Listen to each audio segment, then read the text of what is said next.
Welcome back to 94 Feet, ladies and gentlemen. Kade Cameron, Danny Stepanovich. And this time we do have a bit of a guest, Lincoln Bernard. Am I saying that right, by the way, the last name? Oh, it's Bernhard, but you're all good. Bernard? Okay. Wait, say that one more time. Bernhard. Bernhard? Yes, sir. Okay, just making sure. I probably should have clarified that at the very beginning, but we got it. Lincoln Bernard on the show. A bit of it, obviously, as I mentioned, a bit of a different mix, but he is the 94 Feet Bracket Challenge winner. Of course, because of that, he's on the show today. Danny, I usually go to you, but since we do have a guest, Lincoln, how you doing today? I'm doing great. How about yourself? I'm chilling. I'm happy the NBA playoffs are finally here, doing well. Danny, now I can ask you, how are you doing today? I'm doing great, Kade. You already know why.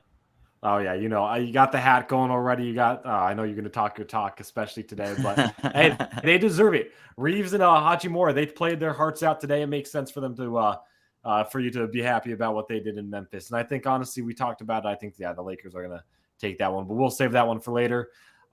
First, we do want to obviously have our winner of the 94 Feet Bracket Challenge.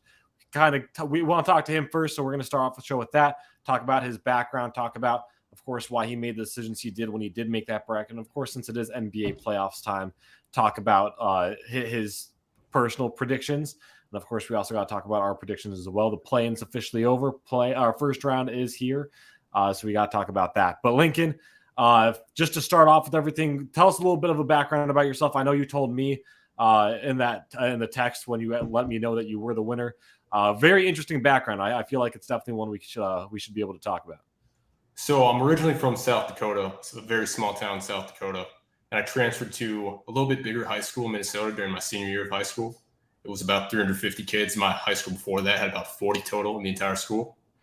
So I transferred, first I should say I committed to a Division II college in my home state. But then I had to have 3 hip surgeries. This just came out of nowhere before the season even started. I had to sit out for about 2.5 years. And then at that time, moved out to Arizona, moved out to Phoenix to train, just rehab and train at a facility. And then I met some guys who happened to train some NBA and also some other college players too at that time. But then I moved back home. I started working, I actually moved back home into my cousin's place. I started working at a gun and fishing type store, sporting goods type store. And I did that until I felt good enough to come back here to Arizona in about 2020. And I was supposed to just be here for about 3 weeks, but then COVID hit. I was training with the same guys, the same trainers, but then COVID hit. I just decided to stay out here. So I should say that there was a gym that was open the whole time. I was at ASU initially, but then once everything shut down, I found a gym thanks to the brother of Devin Booker, actually. He helped out a ton with finding a gym. But yeah, I've been training.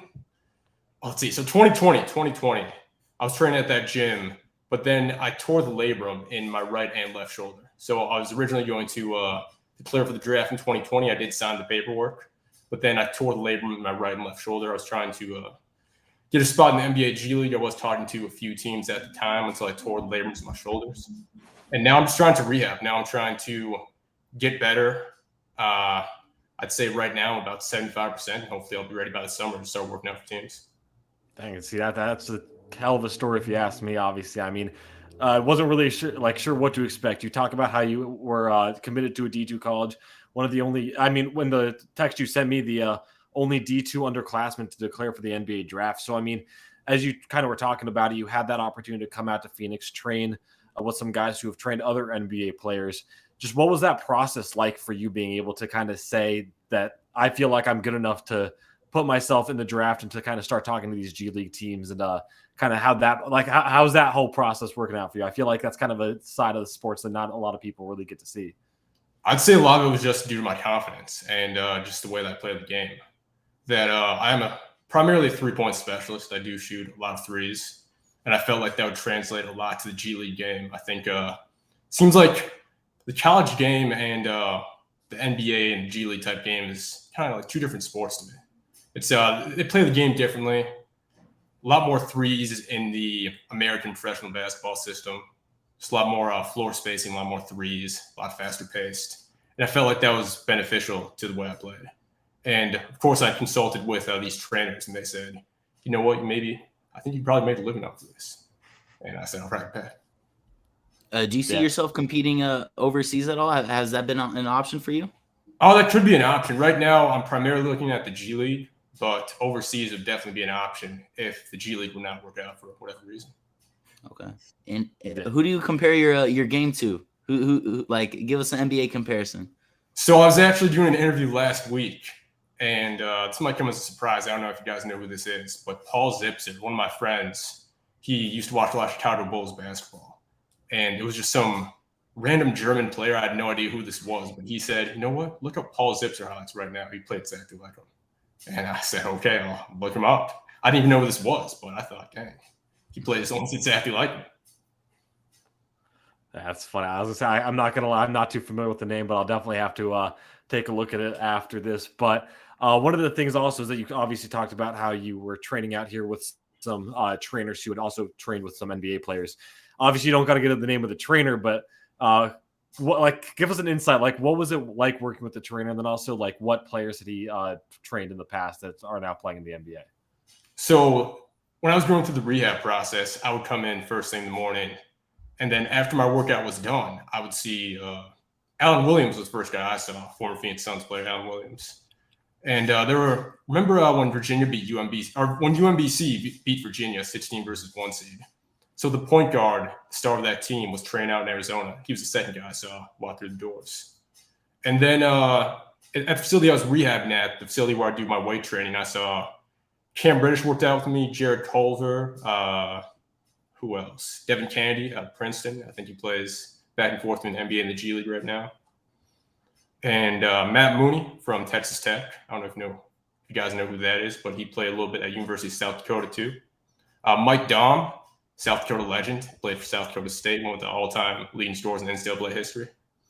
But my trainers, I think the most famous guy my trainers trained was Devin Booker. And that's how they were the ones who were like, maybe you should contact Book's brother. They gave me the whole information about that. And I thought, okay, why not? Because every gym was shut down at the time. I thought, I'm going to try to see just anything would work. And luckily he said, I have a friend who has a gym in his house. So it came through extremely clutch, and I thank him for that a ton. Did you say that you trained with Jared Culver? I didn't train with him because I was injured at the time. So I had the torn labrum. Hey, shout out to Chief, Big Bernhard brand. He knows that that's from a long, long time ago. I appreciate that. But so I couldn't train with the guys besides shooting drills because I had torn labrum in my hips. What's the how big of a difference is that college to NBA difference, like in how they train and skill level? I'd say they just train. Shout out to Brock. I'd say so. I won't interrupt. Don't interrupt. My bad. But I would say it seems like the guys just train a lot more frequently. For college, when I was at my D2 college, University of Sioux Falls, we had just one gym in the entire school. It was a school of about 1,500 people, and we had one gym in the entire school. So a lot of times the gym would have volleyball or some intramural events in there, so I couldn't play in there. I'd have to sneak into our rival college, Audi. I'd sneak into their gym, sometimes at practice gym, just to try to get shots up. But I would do that maybe before school. Before school, the gym was pretty much open, but after school, I'd usually have to go to Audi to get some work in. But these guys who were training for the combine, like the Cam Reddish, Jared Culver, they were training 3-4 times a day, combining basketball and weight training.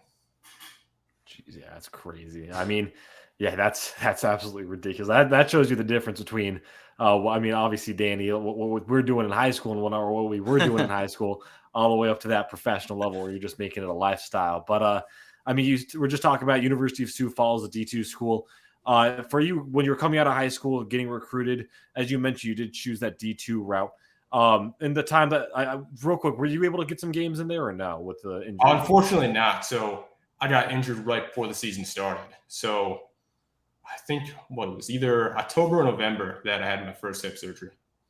And I was trying to play through the pain, but I just was not feeling like myself pretty much since the first day I got out there for practice. It just felt like my athleticism was pretty much shot. Things just weren't there. I wasn't running as fast as I wanted to, wasn't jumping as high as I wanted to. So I went to the trainer at the time, and he said, just ice up. That's all you have to do, and do some stretches. But it seemed like things just weren't feeling the way they should. So I went to a doctor one weekend, and he said, you shouldn't be playing at all. I don't know how you were playing. You need surgery like right now, both hips. So then that's when I had to, unfortunately, leave school. Yeah, that's tough. Lincoln, I was gonna say, or my bad. You go, Danny. I'll hop in real quick. Lincoln, we also talk a lot of fashion and sneakers on this show. So I gotta ask. I got two more questions. What's the first ever basketball shoe you've ever had, and what's the best basketball shoe you've ever played in, performance wise? Great question. Great question. So the first basketball shoe I ever had, I used to live in around Minneapolis, Minnesota when I was really young. And the first basketball shoe was actually out of Kmart. It was the Al Harringtons, the Proteges? No. It was kind of like an off-brand shoe. Great shoe, though. Al Harrington, he was on New York Knicks at the time. And also, I remember I'd go to Stephen Barry's, and my mom would give me the Starbird. And actually, I met Stefan. There's a picture somewhere of me and Stefan Marburg when I was really young at the mall. And I think it was either the Proteges or the Starbirds were my first official basketball shoe. Wow. How did those play in? Were they nice back in the day? Yeah, they actually were. So I was trying to find a pair pretty recently of Starbirds. They actually looked real nice. He sold them for $14.99, which was insane. Wow. So I remember I met him. He had his logo tattooed on his head, the Starbird logo tattooed on his head. But he was just such a chill guy. One of the first NBA players I ever met in my entire life. And I skipped my school's book fair just to go meet Stefan. Me and one of my friends convinced my mom to skip my school's book fair that we were supposed to be at. And we just went to the mall and met Stefan Marburg. That's pretty cool. What's your favorite basketball shoe to hoop in right now? I would say my favorite basketball shoe right now, I'm wearing the Jordan 11s, the Concords. Both my favorites. Really, a lot of people don't like wearing Jordans performance wise. How come you gravitate towards the 11s? I think it's just kind of the shape of my foot, to be honest with you. I think I've always been more favorable towards high tops over mids and low tops. It just seems like it's good support. I know I have some foams right here. I don't know if they call them Red Octobers. They're all red, but the foams, they seem like a little too bulky for me, for my taste at least. And then what was growing up in high school? How were you getting your basketball shoes? Were you getting a shoe once a year? Did you always have a rotation going? I always have a little bit of rotation going, and people thought that was kind of strange back in these small towns. There were some people who collected, but people thought it was kind of weird. I would go to school with plastic bags on my shoes. I'd walk in the snow with plastic bags on my shoes. And one day my teacher said, "Take off those bags." And this is probably my senior year of high school. And everyone knew I was doing it for a long time. This is some new teacher who came in. And I said, "No, I don't want to take off those bags." He said, "Take them off, you're in detention." And I ended up in detention. Hey, you got to keep the shoes fresh. I don't blame you. Yeah. What shoes were you rocking back in high school? I got to ask. Back in high school, I think actually might have them here. Do you mind if I just go check real quick? Yeah, go for it, man. Yeah, appreciate it. Kade, do you ever wrap up your shoes? You ever have a rainy day where you have to do that? Hey, I mean, other than the skit that we did, I don't think I've done it since high school. Yeah, you remember that? Yeah. That was great. Okay, so I got them right here. Are these the LeBron? Kind of dirty, my bad. Are these LeBron 11s or 12s? I forget. Oh, okay. These were the shoes that I wore for most of my life. Those got to be 11s or 13s or something. Yeah. I think they might be 11s. 13s? Yeah. I think they were 11s. Yeah, because the 13s had that like big plastic part on the side. You know what I'm talking about? Yeah. Yeah. So no, I think weird shoe. 13s were weird shoe. You mean this? Kind of black part right here. Or no, like it goes up the entire side of the shoe. Like it's a gnarly like side piece on the 13s. If I'm thinking I'm pretty sure with the LeBron 13s. I'm pretty sure those are the 11s then. But yeah, I wore those for I think 3 out of my 4 years in high school. And it was so hard to find shoes. I couldn't go to the mall. Our closest mall is about an hour and 15 minutes away to my town, South Dakota. So, and also I had huge feet. I still have size 15s. So the shoes that I had to get were all from online, just either eBay. I'd make sure they were legit, either eBay or just a Nike store online. Right. I was gonna say, I know the struggle. I got size 15 feet too, so I know what it's like to go out, try to find shoes your size. Like I'm lucky enough, I grew up in Tucson, obviously live in Phoenix now. So it's easy for me to go out and find something, or if I need to get it shipped to me. But no, I know that struggle. Finding size 15 shoes in the store, whether it's a clearance store, whatever it is, it's impossible. Like, so I get that struggle. It's tough. It is. No, that's good. I was gonna say that's a good rotation. I was gonna say the Starbreeze, that's something a little different, a little bit more of a retro feel to it. I think, and the fact that you're still trying to find them too. Like you talked about the Concord 11s, you rocking with those a little bit more recently. I mean, I've seen people playing the 11s, and I think the 11s is probably the one silhouette Jordan puts out there that people can still hoop in. But the Starbreeze, that's something. I mean, that throws it back to like it gives me like the Reebok pump vibes to it. You know what I mean? A little bit I think different. it was a little bit. It was mid 2000s. I'd like to say I met Stefan in 2006. Okay, yeah, no, that sounds about right. Yeah, because like that was like, I mean, shoot, that was I think, right after they had the what's it called, the Reebok pumps and whatnot, and that became because I think that was early 2000s, late 90s, somewhere around there. Crazy though. Kind of going off that though, I heard a story recently. I mean, obviously Arizona ties, Bobby Hurley, but when he got into the league, he ended up joining with I think it was a shoe brand that Foot Locker was trying to put together, but he was their like pretty much top model. He was their top guy for that. And I mean, I guess the shoe, that's one of those shoes that again, kind of like the Starbreeze are also some of the other shoes out there. I mean, those get swept under the rug. People forget about it, but they got some good style to them. They also obviously got some good performance to them as well. So none of you guys have heard of the Kmart brand, the Al Harrington proteges? None of you? No, I was gonna say, I'm not familiar with those. Yeah, those were. I haven't really heard those ever brought up my entire life. Besides during that 1 year when, I mean, growing up, I wasn't didn't have the most money, so my mom would always take me to Kmart or Stephen Barry's to get my basketball shoes. And one day I saw the Al Harringtons in there, and I was hooked. I was like, "Hey, these are New York Knicks colors, same as the Starburst." And I just rolled with those for probably a good year or two. Yeah, pulled up Harrington's stats. He had some good numbers up on the Knicks, but Lincoln, real quick, who you got winning it all this year? I'd say hopefully the Phoenix Suns. I'd say why you think they have a good shot? Just the talent they have with that 1-2 punch of KD and Book. I think that KD acquisition is going to be huge. They are favored to win the West right now. I just checked the Vegas odds this morning. But it's going to be tough. Whoever comes out of the East, I mean, the Suns, you saw what happened tonight. I think the Clippers are going to be a tougher test than everyone thought. Yeah. Kade, you got anything else? No, real quick before you leave, I did also what? UConn? Oh, yeah. UConn. The NCAA tournament. So no. I'm actually looking at kind of analytics type stuff, advanced stats, and I saw UConn as they were a top 5 team. A lot of these analytics websites. So as far as these mathematicians, I mean, I can really understand half the stuff. I just said, okay, I'm going to pick UConn. Did you watch much of college ball? Did you watch any UConn regular season games up until the tournament, or were they just kind of? I don't think I watched.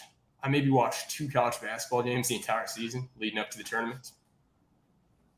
That's usually how it goes. I watched a lot more G League games just to try to model my game after more of the G League style played in college. But I mean, for college, a lot of these guys are going to come, like UConn, for example. Is it Jordan Hawkins, who's going to be a lottery pick, projected to be at least?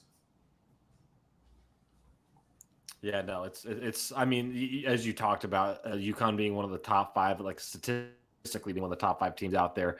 I remember. I mean, for me, like I definitely should have picked them because I was one of the guys that like right when the bracket was released, I started getting the flood of TikToks coming in telling me who you should pick as your champion and whatnot. And UConn was one of those teams. And I mean, Danny, I feel like you've always got this stat because UCLA throws themselves in this category. But what is it? Top 20 offensively and defensively always have like one of the top odds to win the championship and whatnot. I know UConn was in there, but I think they had like one more stat that was thrown in there that really kind of elevated them over the top.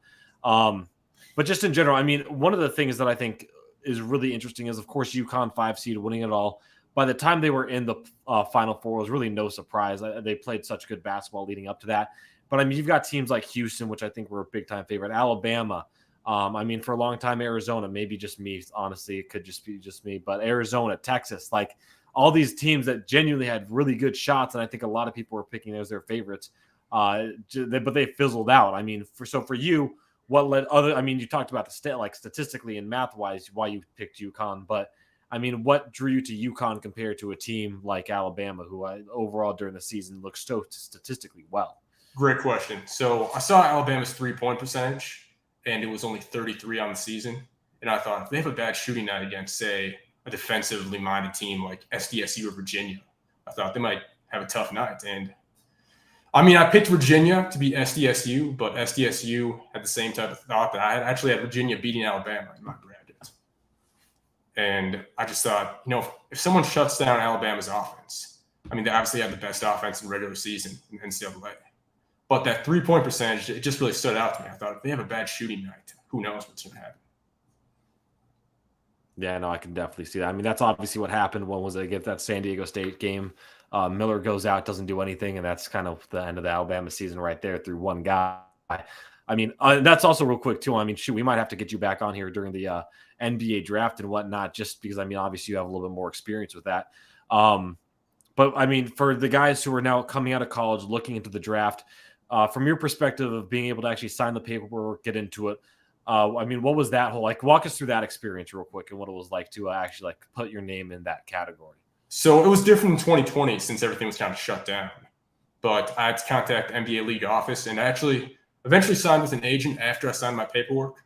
I signed with an agent out of New Orleans, Louisiana. He works right by the Georgia Dome and the Hawks. Or no, I mean Georgia Dome and the Pelicans Arena, Smoothkin Center. So I'm going to try going out there this summer sometime.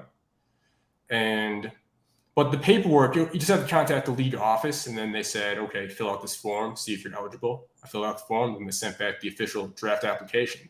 And then I printed that out at I think it was like the Marriott Hotel somewhere. I just printed that out. That was the one copy machine that was close by. I just went to some empty conference room. Everything was shut down. I just went to some empty conference room, went to the podium, signed the paper, and then just mailed it in. Shoot, simple stuff. I mean, that sounds like a good time. So, I mean, as you were talking about, obviously you went through the rehab with your shoulders and whatnot, your labrums. For you, I mean, what's the next few months looking up? I mean, as you said, about 75% there, possibly just right on the cusp of looking at trying to get into the G League. What can we expect out of you coming over the next 75 months? Or not the 75 months, over the next few months since you're at 75? Next few months, yes. So I think that what's it going to come down to is how I feel, how my shoulders feel. Hopefully by the beginning of the summer, I'll be all ready. And then once G League teams are able to work out players, then I'm going to try to work out for as many teams as possible, just driving all over the country. It's going to be kind of like what I did in college when I didn't have the offers I wanted at the time. So I drove across the country. I just contacted pretty much every D1 team, almost every D1 team in the country, I think, sending emails, making calls. And a lot of them did respond. A lot of them did want me to work out for them. So I spent about, I'd say, 4 or 5 weeks just driving around the country, sometimes sleeping in my car and just working out for whatever teams wanted to have me in there. Solid stuff. Hey, Dan, you got anything else to add? Hey, sounds like a grind, man. Best of luck to you, Lincoln. Thanks for hopping on the show, man. Taking some time out of your night. I appreciate it. Thank you for having me on. Yeah, Lincoln, hey, it was great having you on. Like I said, we might have to have you hop back on again when it comes a little bit closer to that NBA draft season right after the finals. But again, once again, it was great having you on. We hope you have a great recovery, and hopefully we'll see you in a G League uniform pretty soon. Yes, sir. I appreciate it. Thank you. All right. Have a good night, Lincoln. You too. Hey, that was Lincoln Bernard. I think I'm saying that right. Lincoln Bernard. Hey, great guy. I mean, we talked about it. A guy who came in from the D2 level, looking at trying to get into the NBA draft. I mean, you got to think that's obviously a great story there. And as mentioned, we'd love to. I mean, Danny, obviously we'd have to talk about it, but we'd love to get him on for that draft possibly. Oh yeah, no, he sounds like he knows some stuff. He chopped it up, said some pretty cool stories. Kate, I didn't even know Al Harrington had a signature basketball shoe, so it was a good time. Well, I mean, I guess now that you think about it, with all the signature basketball shoes that are out there, I mean, D Wade signed with the one Chinese company. Same thing with Klay Thompson. I mean, people are signing everywhere, you know, so it's not really a big surprise with me at all. But yeah, it's crazy stuff. I mean, it's fun to see that. I mean, obviously, hooping in those shoes had to be a completely different story. But the $15 retail, he said. I was gonna say. I mean, I was gonna make the comment too. Is like, I mean, that's like back in the day, or not even back in the day. Shaq still does it. But what he does with Shaq and whatnot. But all right. With that being said, let's hop into the NBA side of things. Obviously, the playoff happening. I mean, the playoffs happening right now. First round pretty much underway. I think there's only one more game left of the first games of the first round, and that's Denver and Minnesota. So you're talking about, I mean, one more game left, but we do have that official finals bracket set. Danny, do you want to just go through it pretty much east to west, go through all the predictions until we hit our NBA Finals prediction? Or do you want to just do first round? I say we do it all. Okay, shoot, let's do it. Yeah, I mean, okay. we could keep it quick. You can pace it out however way you want it. But are you prepared with the whole bracket? I mean, yeah, I think I got it. Okay, sounds good. Yeah. So yeah, like I said, we'll start in the East. Milwaukee versus Miami. We saw it today. Miami taking game 1 in Milwaukee because of a Giannis injury. Tyler Hero goes out with a broken hand. Danny, in this particular series, I don't think there's really much to say because I think so many people have the Bucks as the finals favorites. Miami was able to sneak out of there with one because Giannis gets hurt. But let's be honest here, I think we both have the Bucks going to the second round for sure. Yeah, I'm not surprised that the Heat stolen, especially with Giannis going down. I think this is going to be more of an interesting series than people think, just because this Heat team is familiar with his Bucks team. That year the Bucks won it all. He went up 2-0 in that series. And then the year before that, the Heat actually upset the Bucks, and I believe the Bucks were that 1 seed in 2019. So I could see this series going 6 or 7, but I still got Milwaukee. You know, with no Tyler Hero, shots are going to be tough, and Jimmy Butler, I mean, it's just going to be too much for him. Yeah, I mean, I obviously like Jimmy Butler. I've talked about him before, and especially in the playoffs, I think is a great addition to this team for the Miami Heat. And you know, when it comes playoff time, he's going to be locked in, ready to go. So I agree. I think it could go 6 and 7, depending on how long it takes Giannis to get back. From what it sounds like, X-rays are all clear. It's just a matter of waking up tomorrow morning, seeing how he's feeling, and then obviously seeing how he feels the rest of the series. But I mean, I don't really even see Giannis being out being a real concern until the second round, if that's the case, when they might have to see a team like the Knicks or the Cavaliers. But with that being said, I still think, yeah, Bucks take this one pretty easily. I'll be willing to say I think Bucks in 6 on this one, just because of that injury. But yeah, I got Bucks in 6 unless Giannis comes back. Cool.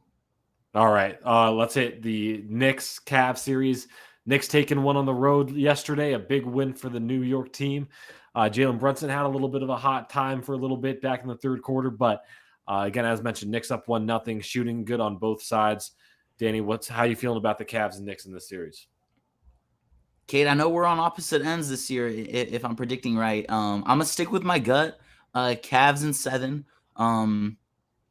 One thing I didn't expect was just Knicks just looked like a bully ball team in that game 1. Cavs are gonna have to wake up and realize that, man, this Knicks team, they're down to, you know, Randall can bruise down low, and you know, I didn't take into account Darius Garland first playoff series. He looked a little shaky, wasn't getting his shot going, but Donovan Mitchell still did his thing, 38 points. They're gonna have to figure out how to stop Jalen Brunson, because Brunson was getting what he wanted, especially in that fourth quarter. It's going to be a battle this series, but I'm going to go with Donovan Mitchell's experience. You know, in Utah, he's been in these long series before. He knows how to close these games out. That Cavs bench does scare me, but I'm going to go Cavs in 7 with this one. You know, best defensive rating in the league with Mobley and Allen down low. I think they'll figure it out, you know, contain Randall. And, you know, RJ Barrett's already, you know, not on. So I'm not too scared of RJ. Only thing that scares me is Brunson. They can figure out how to slow him down. I like the Cavs in 7. Cavs in 7. I mean, I can't disagree there. I can't disagree because I think the Knicks are going to take the series, but I'm not upset with that pick. Obviously, I can't say it's really a surprise at all. Cleveland's playing good basketball. Knicks won in a 4-game win on the road in Cleveland last night. But I mean, you look at the stats, Mobley only put up 8 points. You're going to see him pick up that responsibility a little more. Jared Allen only with 14. I don't think he's going to be that big time scorer the same way that Evan Mobley might be, but you're still going to be able to get consistent scoring out of him. He got 14 rebounds. I say that's going to stay consistent as long as the Knicks continue to play that bully ball, as you mentioned. Donovan Mitchell obviously leading the way. Garland's the second leading scorer on that team. When you look at the Knicks, obviously Jalen Brunson being the big-time scorer with Julius Randle. Again, no surprise there. They were just able to get the help off the bench. And Josh Hart, which, again, a guy that the team has become much better in the time that Josh Hart has joined the team. So, again, it's hard. I think it's going to be a back-and-forth series. I think Knicks are going to be able to – I like the Knicks in this one. I think it's going to be Knicks in 7. I think by that game 7 – you're going to see a repeat of what happened Saturday night. And that's what's going to be the difference in the series. So I got Knicks in 7. And yeah, I'll leave it at that. Next one over, Sixers Nets. I think, again, we can say safely that this is going to be a one-sided series and it's going to go to the Sixers. Yeah, it's Sixers and 4. What are we doing, right, Kade? Yeah, exactly. I don't see it being anything else. I mean, you might get lucky enough to see Mikal Bridges put up another 45-point game like he did during the regular season, but at most you're only taking that series 5 games. It's going to be the one sweep, though. I think realistically, it's going to be the one sweep we do have in this first round. It makes the most sense. Yeah, give me Sixers and 4. I like that one a lot. Not much to even talk about there. Celtics Hawks. Celtics put up a big game. I mean, they were up 30 at halftime yesterday. Hawks were able to kind of climb back in that a little bit.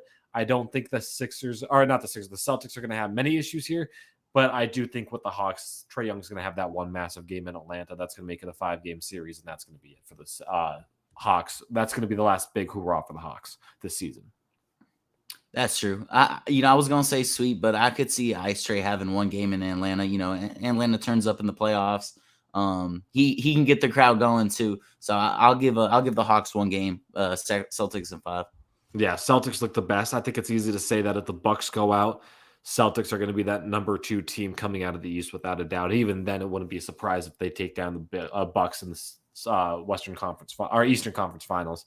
But even then, I think at this point, that's so far away. I want to see how both teams play in the first and second rounds before I can even make that distinction clearly. Even though I do think the Bucks are the favorite coming out of the East. I think so, and you'll see that later. Let's just wrap up the East bracket, and then we'll hit the West. So you got Bucks, Cavs in your second round. Let's hear about what you think about that. I think the Cavs match up really well against the Bucks. The Cavs, like I said earlier, best defensive rating. They got the size and length that they can throw at Giannis, especially if Giannis is dealing with the back injury. I think Mobley and Allen can give him some problems down low. They went 1-2. Cavs 1-2 against the Bucks in the regular season, so they beat them one time. I think this series goes 7. Honestly, yeah. Where you at with your Bucks and your Knicks pick, Kade? So real quick to kind of add to yours, I think if it does end up being Cavs Bucks, it all relies on the way that Giannis is going to be able to play, especially with that lower back injury. I think if he's still feeling it, they're throwing him in games just to be a presence. That's going to be a big issue, and I think it could be a really strong issue for that Bucks team, especially because, as you mentioned, the way they match up, it does, in a sense, almost favor the Cavaliers. The only difference is that this is a Bucks team that is defensively so fluid. We've seen what Drew Holiday does. We've seen what Middleton does. Giannis, of course, if he's fully healthy, it's one of the best defensive teams in basketball. So as much as I'd like to say, it's going to match up well, but again, the Bucks are just such a strong team, such a fluid team overall, offensively and defensively. For the Knicks Bucks, it's not quite the same. Again, you might have that a kind of similar style of basketball in the sense that you kind of do see both teams playing bully ball. I would give the nod to the Knicks in playing more bully ball on the defensive side. But even then, you're talking about a Bucks team that, as I just said, is so offensively and defensively put together that they could play the style of bully ball on the defensive side, but they're still not going to be able to get the stops that are necessary to get wins in the series long term. I think the Knicks are going to put up a bit of a fight. I think you're going to see one win one on the road and then 1-1 at MSG. I think Giannis, he's going to be okay, but he's still going to be a little bit injured in that first half of the series. So give me the Bucks in 6. A bit of a scare for the Milwaukee Bucks, but yeah, the Bucks pulled away in 6 easily. And then we got the same matchup for the next one too. Sixers Celtics. I think this is the point where Doc Rivers has something to say. I don't know. I just think the Celtics are so wing dominant in this series. I think they take care of business. I think Embiid is going to do what he can do, and I think Embiid's probably going to average 35 a game in this series. I know they got Robert Williams, but he really doesn't even play that many big minutes. And I feel like he's always banged up with an injury. So is Embiid, honestly. But I feel like Robert Williams is more consistently injured. I don't know. Come playoff time last year, he was dealing with issues. I don't know how effective he's going to be. So I wouldn't be surprised if this series goes 7. But I'm going to go Celtics in 6. The Sixers just don't have – they got PJ Tucker, Tobias Harris. they can throw Niang, I guess, but these guys can't match up with Jason Tatum and Jaylen Brown on the wing. So I think just wing play just elevates in the playoffs. You got James Harden, who really doesn't play too much defense. I like the Celtics in 6 in this series. Yeah, I'd be willing to say Celtics in 6 as well. I like that pick. And again, as you mentioned, you could see the series going 7. That's all reliant on somebody like Joel Embiid. James Harden, he had a good game in game 1 against the Nets. That isn't going to be consistent throughout the entirety of the playoffs. I don't see that being matched up. In other words, you're talking about Tyrese Maxey really having to pick it up the same way he did last year during the playoffs. Even then, I don't think that's going to happen. I do think that the Sixers are going to struggle in this one to the 2023 NBA MVP, in my opinion. I like the Sixers. I think they have a really dominant team, but the dominance only relies on Joel Embiid, whereas with this Boston Celtics team, they're going to be able to spread the ball out, get the ball out, as you mentioned, to their wings, and be able to score from all around the court, even if if Robert Williams is out. You're talking about the Sixers need to play really strong wing defense in order to make something happen. I just don't see that coming out from somebody like James Harden or Tyrese Maxey, anybody like that. You know what I mean? So I think at the end of the day, Sixers are going to put up a little bit of a fight, but this is where that downfall is going to start. They're going to be a second round exit. Give me the Celtics. So yeah, I mean, similar to this, same a matchup for the Eastern Conference Finals, Bucks Celtics. Danny, I want to hear what you got to say for this one. Cade, real quick, going back to that Sixers thing, I gotta say one more time, Doc Rivers. We said it a little bit. He's blown 3-3-1 leads. Embiid hasn't been to a conference finals. Harden, long choke job. I'm actually, now that I'm talking it out with you, I'm really confident in Celtics in 6. Yeah, exactly. I like Celtics in this one. I think it's they've dominated the season series as well, so I'm not worried about that. Eastern Conference Finals, though, Bucks Celtics rematch of last year's second round matchup between the two teams. It's going to be a good one, plain and simple. Last year, no Chris Middleton. This year, Chris Middleton off to a shaky start. Coming off that injury. I think it was his back, if I got that correct. But I mean, today in that loss against Miami, he stepped up. I mean, 33 points. It looks like Chris Middleton's back.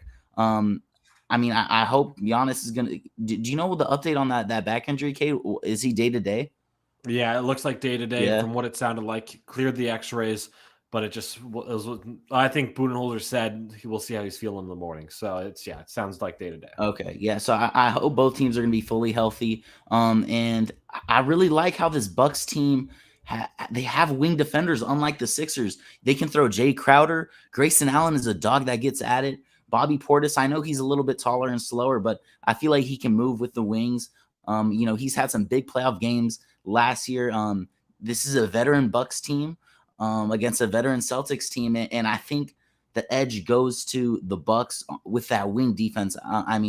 Connaughton can play. Drew Holiday can match up against wings, even though he's a little bit undersized. But we know how great of a defender Drew Holiday is on the perimeter, especially when he doesn't have to be like the 2 option like he was in that series, last year. Because when Drew Holiday has to play defense against Tatum and then run the offense, that's a little bit too much. But with Chris Middleton, Drew Holiday, they got shooters, they got bigs. Brooke Lopez having a defensive player of the year, averaging 3 blocks a game. Plus Giannis, I think the Bucks are they got a little too much ways to win. I guess they can win with their defense, outside shooting. They can bully you down low. I got the Bucks in 6. I don't even think this goes 7, honestly.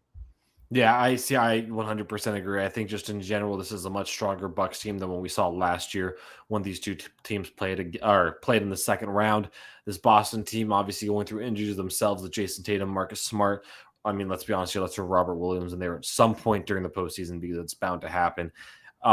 Just too much, as you mentioned, too many ways to win defensively, offensively. Brooke Lopez is one of the most underrated defensive players in the league, in my opinion. Drew Holiday, that's going to be a series that he's going to make a big time stop on at some point. If you can just rely on the shooting of Middleton and Giannis, and of course Drew Holiday here and there, even once in a while when you can get that open 3, it's going to be a really good series for this Bucks team. I'm even willing to go ahead and say Bucks and 5 in this case. I think the Bucks are just going to be that dominant. Whoa. Bucks in 5 is Bucks in crazy. 5. I don't think it's crazy. I think the Bucks are just that dominant of a team right now, and it showed during the regular season. They're the number 1 overall team in the league. They've played dominant basketball, and I mean, even you look at it the way they played today against the Heat. They lost that game. Jimmy Butler absolutely tore it up, but they still played good basketball till the very end. I think just when you look at when they're able to take a step back, look at it from a defensive angle, I think it's going to be a much different game going into game 2. And again, like I said, I think by the time you talk about the Eastern Conference Finals, they're going to have it figured out completely as long as that team is completely healthy, and they're going to be able to find themselves easily making it to the NBA Finals for the second time in 3 years. So Bucks in 5, yes. Cool. All right. Let's switch it over from the East to the West. Bucks, Eastern Conference champs, in our opinion. Both of us thinking the Bucks are going to make it to the Eastern Conference Finals. West, I can already tell you it's going to be a little bit different for the both of us. I mean, I think it has to be possibly. But let's start off with that 1-8 matchup currently playing right now. Nuggets killing the Timberwolves pretty handedly. But yeah, the 1-8 Denver Nuggets, Minnesota Timberwolves. I think it's safe to say that the Nuggets are going to handle them pretty fairly. I think the Wolves might sneak one out of there, maybe back home in Minnesota.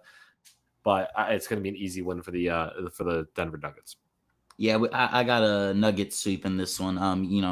Jokic he's been eating up Gobert for the longest time. Yeah, I mean, I'll give the Wolves one. I think they have the bigs to slow down Jokic for at least a little bit. But of course, you're talking about a possible MVP candidate. I like Jokic a lot. I'm willing to say that the Wolves sneak one out in Minnesota. Maybe that first game in Minnesota, after a 2-0 series lead by the Nuggets. But I mean, you look at the way they're playing right now, Nuggets absolutely tearing it up. Jokic isn't even there. I mean, Jokic has 13 rebounds, but it's MPJ is the leading scorer for the Nuggets today. Anthony Edwards has 14, nothing too crazy. I mean, as of now, it's the beginning of the fourth, and all their players are in all their starters are in double digits. Bruce Brown's in double digits. So they got 6 players in double digits scoring wise, which is, we were talking about a fluid team. That's the Denver Nuggets right there. But like I said, I think Minnesota takes one. I think Anthony Edwards, Rudy Gobert, Cat, they all get a little bit hot in one game, and they're going to be able to sneak one out in Minnesota. So give me Denver and 5 in that one. Let's go to my Suns. Clippers. Clippers taking one away today. Russ coming in big defensively there, but I still think the Suns are in comfortable position to win this series. I initially had it Suns winning the series in 5. I'm going to take it Suns in 6 at this point. I think a lot of people underestimated what the Clippers were able to do. I think a lot of people underestimated the defense this team had. We knew about how strong this defense was going to be. Obviously, Paul George is out, but they're still rocking with Kawhi Leonard. They got the defensive help with Russell Westbrook today. I just think still the Suns, you look at that box score from today, their bench did absolutely nothing. We knew the bench was going to be a massive issue for this team going into the postseason, especially after that KD trade, knowing that they weren't going to have that same level of depth. But look at outside of Chris Paul, Torrey Craig 22, Kevin Durant 27, Ayton with 18, D-Book with 26. Also throw Ayton under the bus because I think down the stretch Ayton played terribly today. I think you're going to see that pick up within the next few games. But yeah, I think once that bench gets a little bit more time to kind of go out there, get a lot more shots and whatnot, you're going to see it. Yeah, the bench in general took a combined total of, if I'm doing the math right, 12 shots. So I think once the bench gets going a little more, it's going to be a much different series. Clippers took game 1. I think Suns take it in 6. I'm Suns in 6. Hey, Cade, Clippers plus 56 off the bench. Suns minus 58. Ugh. We like you said, we knew their depth was going to be bad. And hold on, Torrey Craig, 27 minutes, 22 points. Cade, how long have we been praising Torrey Craig on this show? I think round of applause for us. But I think your bench on the Suns is something to worry about because we both thought that this bench was going to be good enough. And just minutes did not go around. Noah Kogi, who you're a big fan of. I like Biyombo, and I like Terrence Ross as well. We saw a lot of Shamet today, so I think there's going to be some adjustments. I think Westbrook, he shot 3 for 19, and they still won. I think Westbrook, is good enough to take over another game maybe in LA, and I got to go Suns in 7, actually. You know, I think this is going to be a tough series, actually. Kawhi, yeah, I think this is going to be a tough out. You know, you guys just had no one to stop Kawhi down low. I thought Torrey Craig was going to be good enough. I think eventually Kawhi is going to burn out because, you know, what he's doing defensively and offensively, that's just going to be tough to do for a long series. He might get banged up. You know, he's probably hurt right now. So I'm going to go Suns in 7, though. Okay, I can't. I mean, the one thing I will say, you've talked about Torrey Craig. He was in there defensively. He obviously came out as a big offensive player in this game in a loss. With the bench, Biombo's coming out I mean, he's coming off an injury, so he's obviously not going to get the production needed. Campaign's not in there at the moment. He's out right now. Ish Wainwright, Okogie. I mean, those are all guys that I think in general could pick up the slack a little bit as the postseason goes on. I'm not, again, like I said, I still got Suns in 6. I think that there's just a little bit of concern going through this postseason, especially with the way the bench is going. So yeah, give me Suns in 6 on that one. Clippers going to burn out very easily. I don't think they're going to have the game they did tonight as consistently as they'd like to have it throughout the series. Let's switch over to the next game. Austin Scott's going to be a big fan of this one. Kings Warriors. Kings taking one away on the road or at home in a very close game, a very good game as well. Danny, I want to get your perspective on this because I'll be honest with you, I'm kind of on the fence. I'm not sure exactly what we're at to go with this one.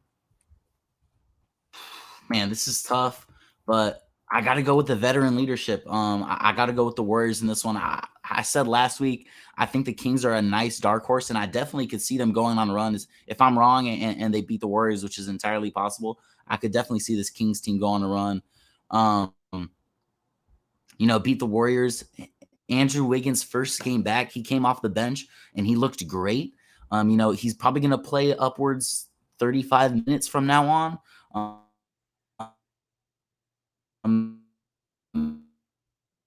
Maybe see a little bit less DiVincenzo.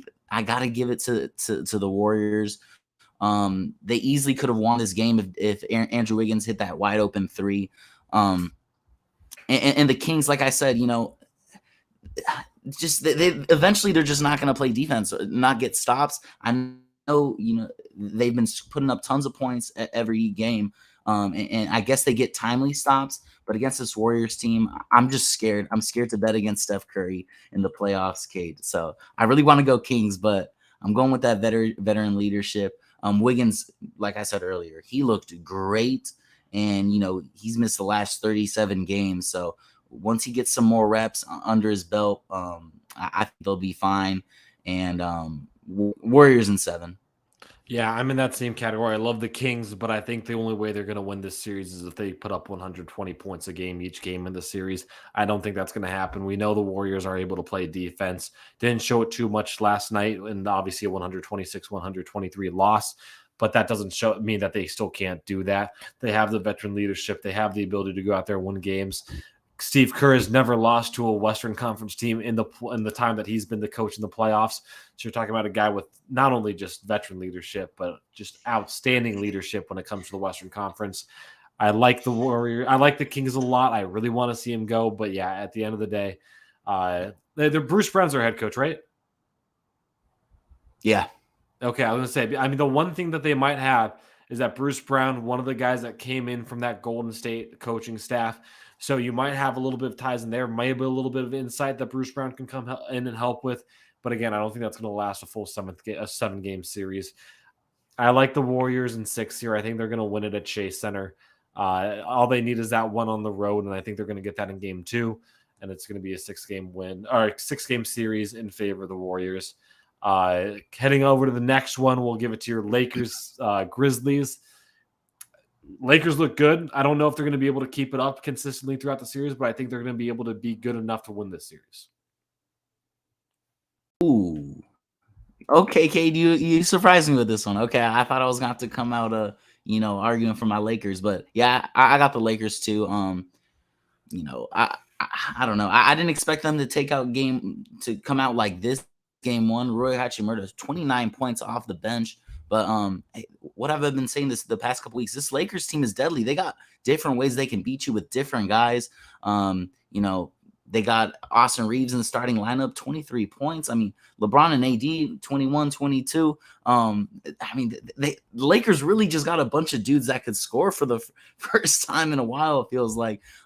Since they traded Russell Westbrook, they've been the number one defense. That's with AD down there. I'm pretty confident that they take this Grizzlies series in 6. I see Ja going off a couple games here. Desmond Bane is going to be a problem, but they'll figure it out. And Lakers in 6.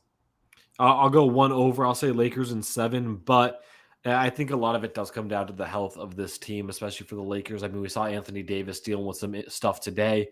I mean, I don't see players like Austin Reeves and Rui Hachimura. They might be good. I don't think they're going to be that consistent throughout the series. I think they're going to fall apart in some games, especially when you're talking about a Minnesota team that, not Minnesota, my bad, Memphis team that John Morant, one of the star players in the league, only with 18.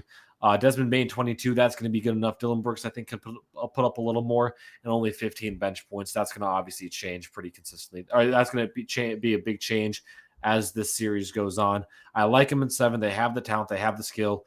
I think in the long run, as this longer the series goes on, the more it favors Memphis, because you know that injuries are going to come up with a team like the Lakers. You just got to hope it doesn't happen to one of your big stars like Anthony Davis or LeBron James. But even if it does go 7 games, I still think the Lakers have that hold over the Memphis Grizzlies, and I think the Lakers are going to take the series in 7. But it's going to be a close one, I think. Also, real quick, hey, forgot to mention, Grizzlies, no Steven Adams, no Brandon Clark. They're dealing with their injuries. They don't have depth. We saw that earlier today. So yeah, I like them. I like them in 6. Yeah, I got 7, but still, Lakers going on, advancing. All right, let's go Nuggets Suns.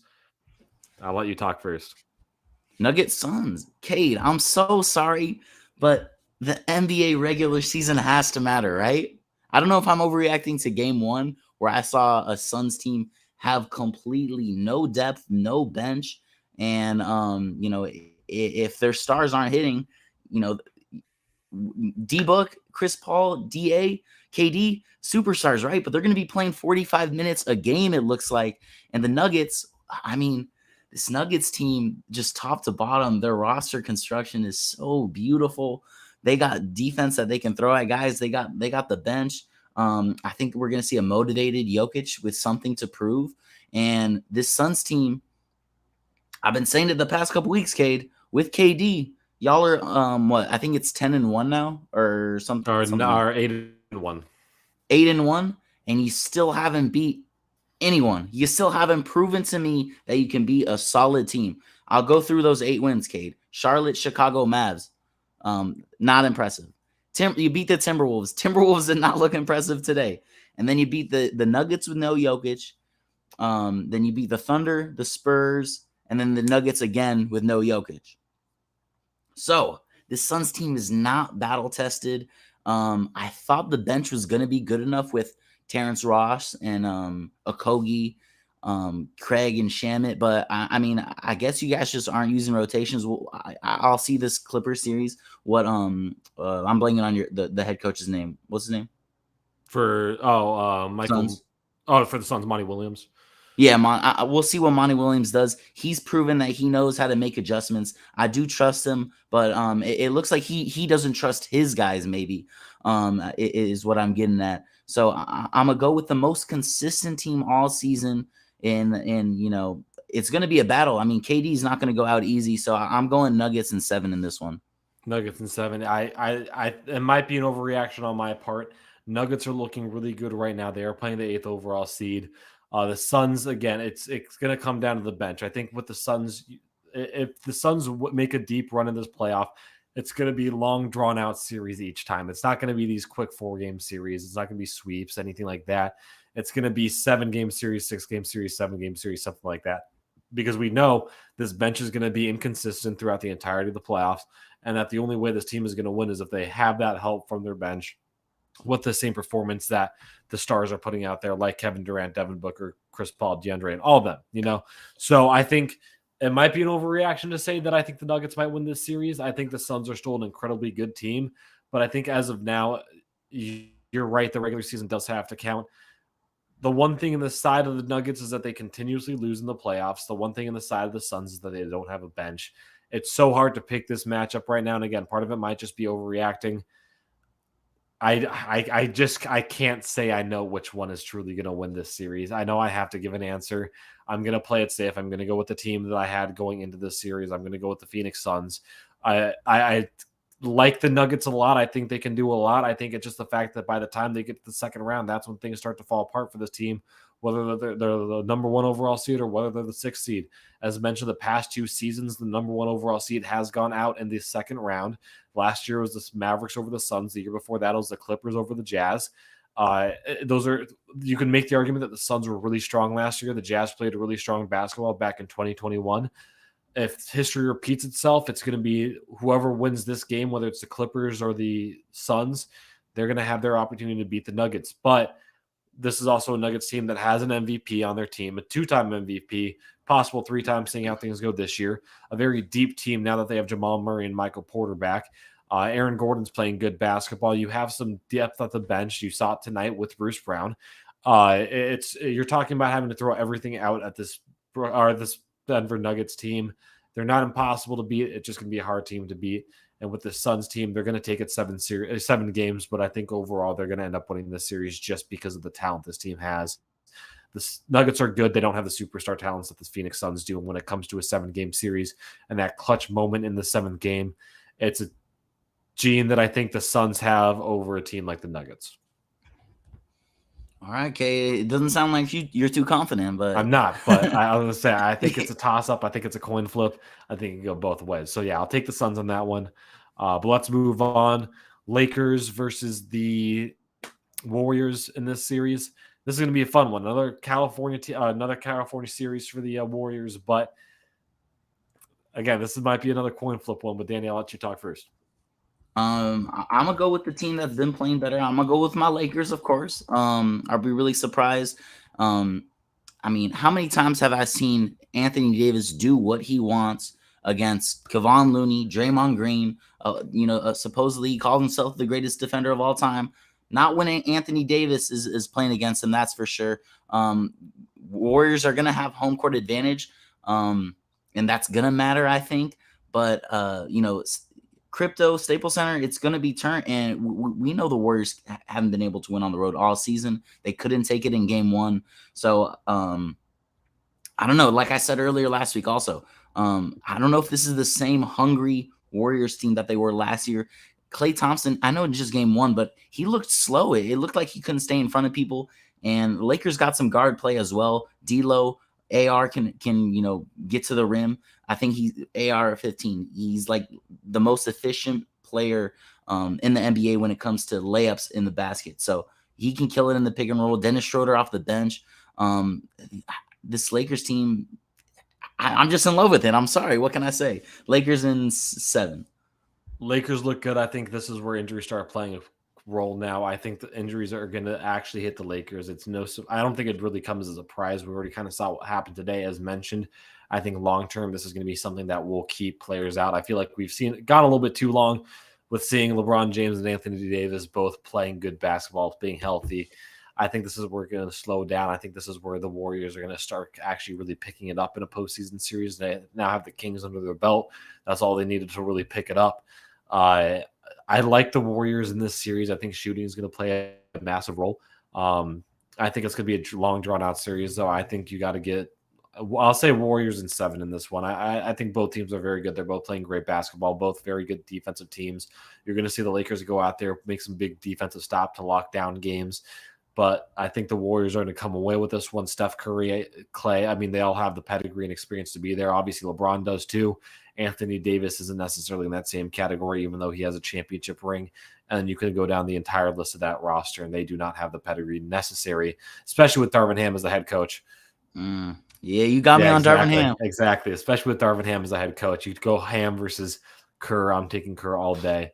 Again, drawn out series. I think it's going to go 7 games, but I'm taking the Warriors in this one strictly because I think injuries will play a role by the time the Lakers get to this point in the playoffs. Fair enough. I think we got Nuggets, or you got Suns. I got Warriors. Suns, Warriors. You got Nuggets, Lakers. Okay, you want to go first? Yeah, I'll take it. Suns Warriors. This is going to be a good one because recently in this season, the Suns have had the Warriors number, but when you're talking the Warriors in the Western Conference Finals, it's a completely different beast. Steve Kerr, they all have the experience. You can look at a Suns team that has that experience, obviously with Kevin Durant winning 2 Finals MVPs with the Warriors back in 2017 and 2018. This entire roster, or this entire starting roster, outside of a Kogi, if they end up starting him over Torrey Craig at any point in that series, they have all been to the NBA Finals before, haven't won, but they have the experience playing in the big time role back in 2021. Don't know if that's going to be enough though. The Warriors, I don't know.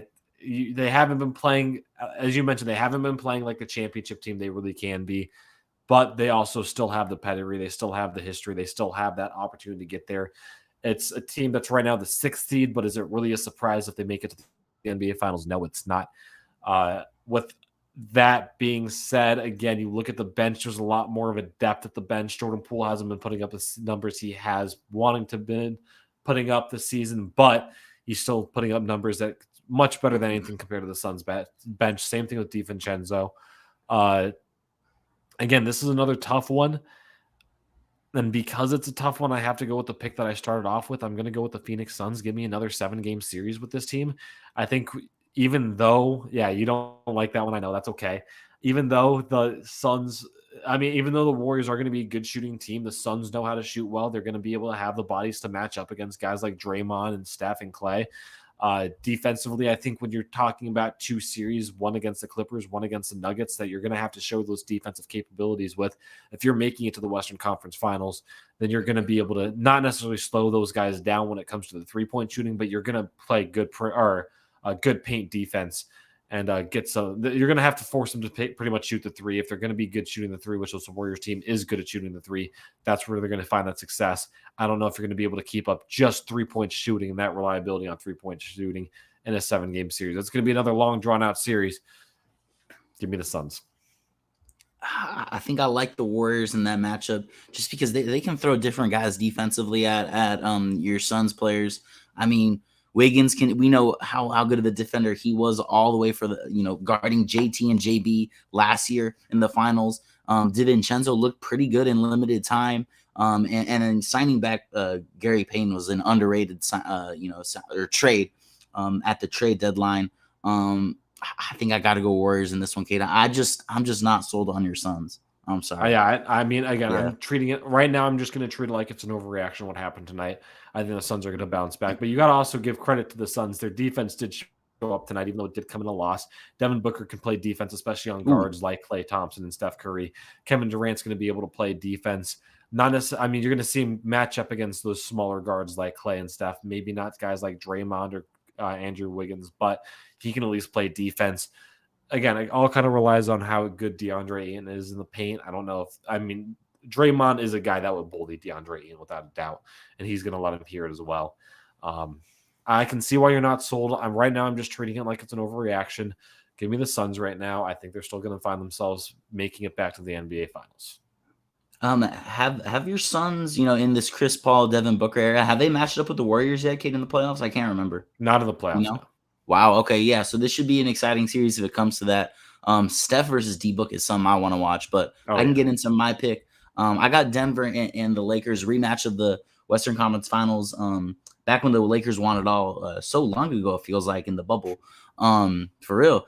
And I got to go with my Lakers. How am I not going to pick the Lakers? This team's just been on fire. I'll break it down because this Jokic versus AD. It hasn't been a debate. AD has dominated Jokic in pretty much playoffs, regular season.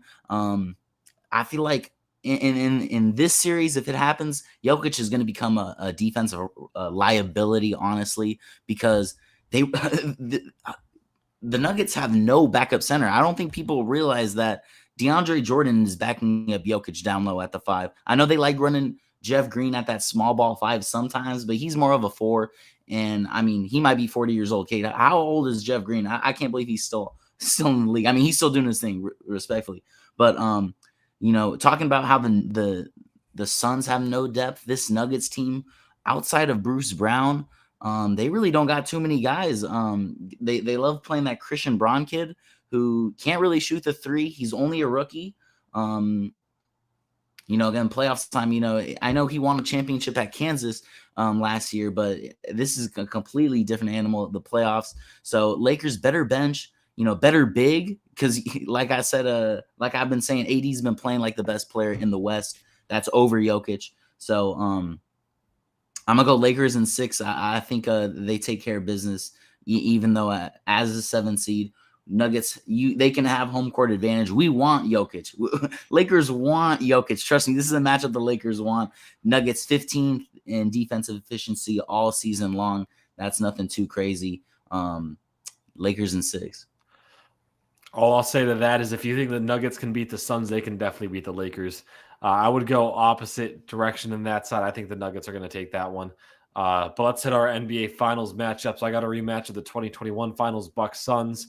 You got the Lakers-Bucks matchup, a different matchup, a different little look, but LeBron makes his way back into the NBA Finals, according to you. Danny, I'll let you go first this time. And I think we can, but real quick, I think we're both going in the right direction with this one too. Kade, last year, what, 8 months ago or whatever, I said Los Angeles, Milwaukee, except I picked the Clippers, and then I picked the Bucks to win it all. And I'm torn because I don't want to hop off my pick. I've been on the Bucks all season long. I've been consistent with them all year long. Even when the Celtics were hot, Chris Middleton went down. But this Lakers team, man, Kade, I really don't. I still haven't picked him. Like on my bracket, I have Lakers in 7. But realistically, who is gonna stop Giannis on this Lakers team? Because AD can run, but if I'm being realistic, I have the Lakers in 7 against the Grizzlies. I have them in 6 against the Warriors, and I have them in 6 against the Nuggets. And I'm gonna ask AD and Braun to be healthy for another 7-game series against the Bucks. Sorry, Lakers fans. I don't see AD or Braun staying healthy all the way through it. I'm going Bucks in 7. I'm sticking with my preseason pick. Did I just say Bucks in 7? Yeah. Bucks in 5, honestly. Yeah, no, Bucks look so good.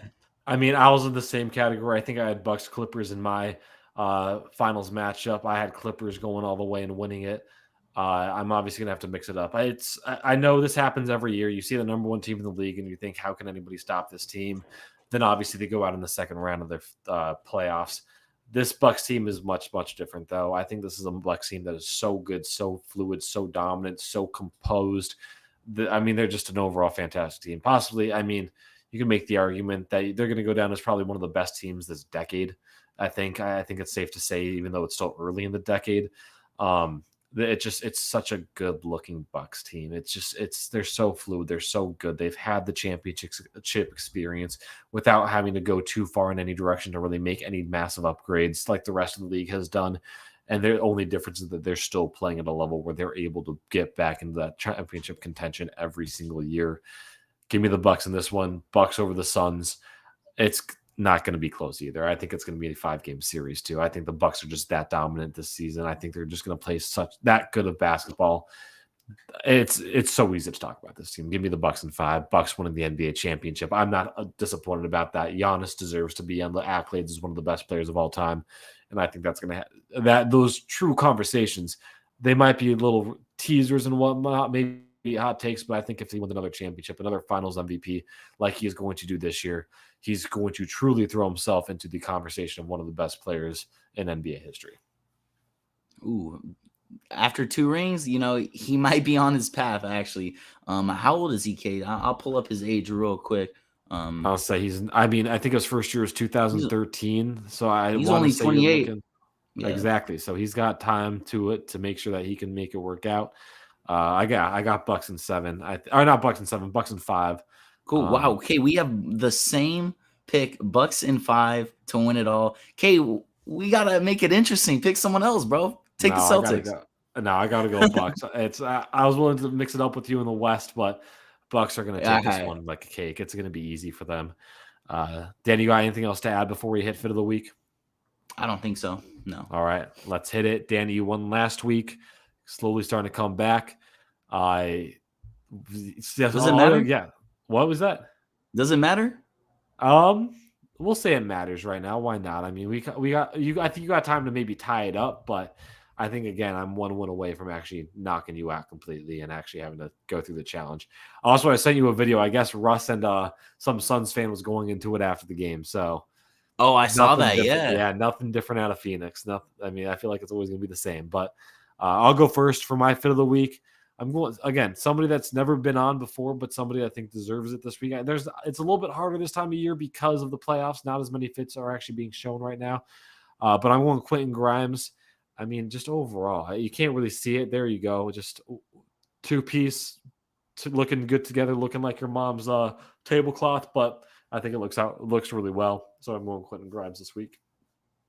I'm gonna go with someone who's kind of come out of nowhere in the fashion scene. I mean, I guess because he's a rookie, Jalen Williams. Kate, has he been on the show yet? I think we had him early on this year. Okay, yeah, he might have been on, but I feel like all year long he's been putting together some tough fits from what I've noticed.